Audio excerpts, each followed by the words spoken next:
এবারে খুব সংক্ষেপে শহীদ আব্দুল্লাহ বিন জাহিদের মাকে কিছু বলার জন্য অনুরোধ জানাচ্ছি। আসসালামু আলাইকুম। আমি শহীদ আব্দুল্লাহ বিন জাহিদের আম্মু। আসসালামু আলাইকুম। আমি শহীদ আব্দুল্লাহ বিন জাহিদের আম্মু ফাতেমাতুজ জহুরা। আমার ছেলে 5ই আগস্ট বিমানবন্দর থানায় আনুমানিক রাত 8:45টার দিকে গুলিবিদ্ধ হয়ে মারা যায়। আমার 2টা সন্তান, আমার বড় ছেলে আব্দুল্লাহ বিন জাহিদ 16 বছর, আমার ছোট ছেলের বয়স হচ্ছে 14 বছর। আমার বড় ছেলে মারা যাওয়ার 14 দিনের মাথায় আমার ছোট ছেলের ক্যান্সার ধরা পড়ে, সেটা 3rd স্টেজে। আপাতত আমার ছেলে ট্রিটমেন্টে আছে। সরকার থেকে এ পর্যন্ত আমাকে বা আমার ছেলের জন্য কোনো খোঁজ খবর নেওয়া হয় নাই। এই মার্চের 18 তারিখে আমার হাজবেন্ড ব্রেন স্ট্রোক করে মারা যায়।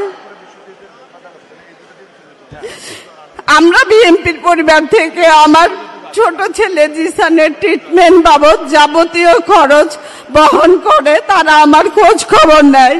কিন্তু যাদের রক্ত দিয়ে আজকে এই দেশ গড়ছে সেই সার্জিদ হাসনাতকে আমরা 100টা ফোন দিলেও তারা আমার ফোন রিসিভ করে না। এই উপদেশটা, এই তত্ত্বাবধায়ক সরকার আজ পর্যন্ত পারে নাই আমাদের খোঁজ নিতে।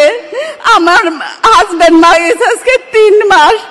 আমার বড় ছেলে মারা যাওয়ার পর থেকেই আমার হাজবেন্ড অসুস্থ। এই রোজা গেছে আমার হাজবেন্ড মারা গেছে মার্চের 18 তারিখে। আমার ছেলের এপ্রিলের 26 তারিখে একটা অপারেশন হয়, সেটাও আমরা বিএনপির পরিবার থেকে করে দিছে। তারা যদি আমার পাশে না থাকতো হয়তো আমি আমার এই শেষ অবলম্বনটুকু বাঁচাইতে পারতাম না।